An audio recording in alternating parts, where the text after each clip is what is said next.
Sampurasun beraya. Di dia simkuring baris mintonkeun oge medar ngeunaan tutorial ngagunakeun aplikasi DeadQuiz dina pangajaran carita pondok.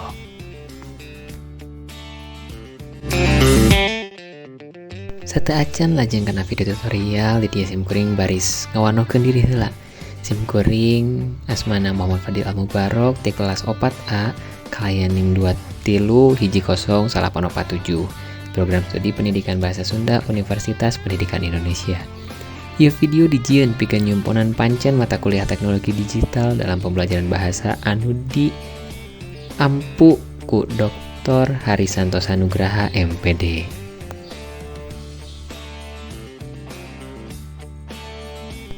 Tah geningan. Hayu atuh ayeuna mah urang lajeng kana video tutorialna. Tapi sateuacan lajeng tong hilap like, komen, sareng subscribe.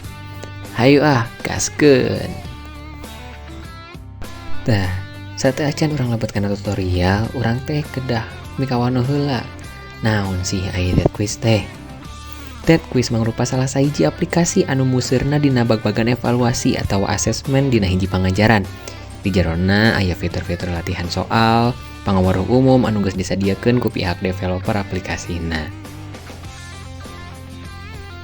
Tah, aya keonjoyan DeadQuiz, anu kahiji haratis tur gampil diakses, anu kadua aya rea materi, nu katilu fitur soal anu geus dihasilkeun. 4 penilaian otomatis, 5 mantau siswa secara real time, 6 fleksibel jeung bisa diluyupkeun.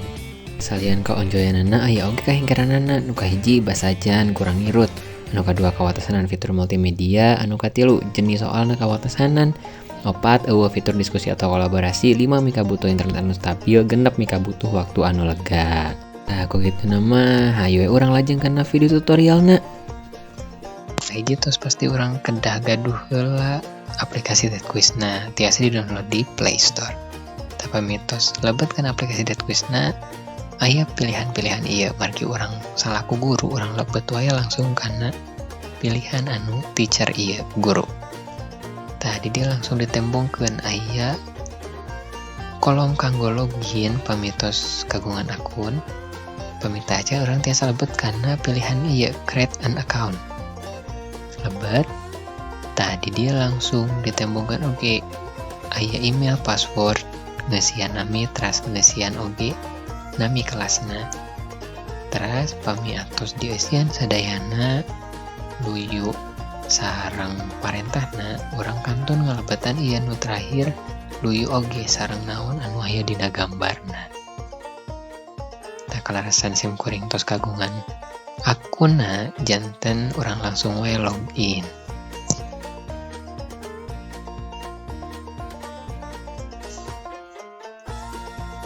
Nah, pamiatos login urang bakal langsung ditembongkeun ieu laman ieu, laman kelas, classes tetapi kelas anu tadi kurang dieusian nami kelas, terus aya desain, aya search.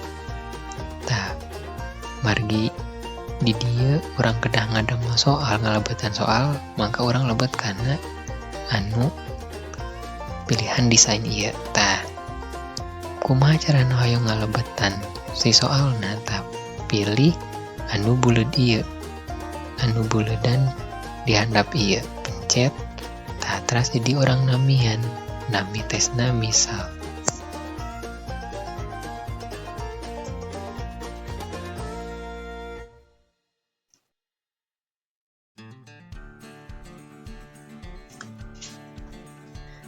pamiatos urang lajeng deui kana laman ieu. Tadi dia aya laman question, aya kolom question, terus correct answer sareng opsi-opsi nu sejenna. Akhirna urang lebetan heula kana laman patarosanana, kolom patarosanana.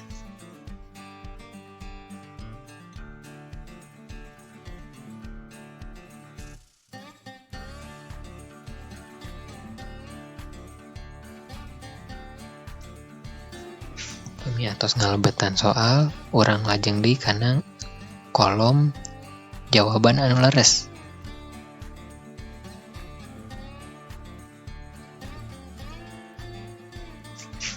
Pamiatos urang kantun ngalebetan opsi-opsi sejenna.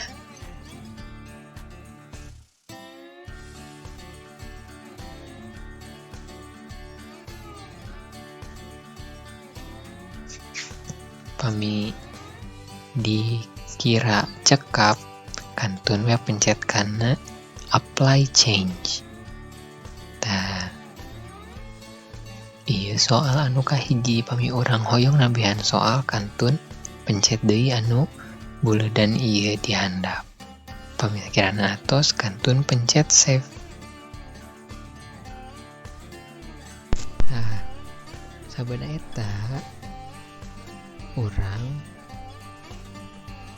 lebet kana laman student atanapi siswa. Tah, di dieu tah can aya siswa anu kalebet dina ieu kelas. Kumaha cara ngalebetkeunana sami? Lebet pencet deui anu buleudan di handap katuhu. Teras di dieu langsung aya kolom nami awalan, nami tungtung, sareng email. Tapi nami tungtung sareng email mah opsional. Urang lebetan we nami awalanna.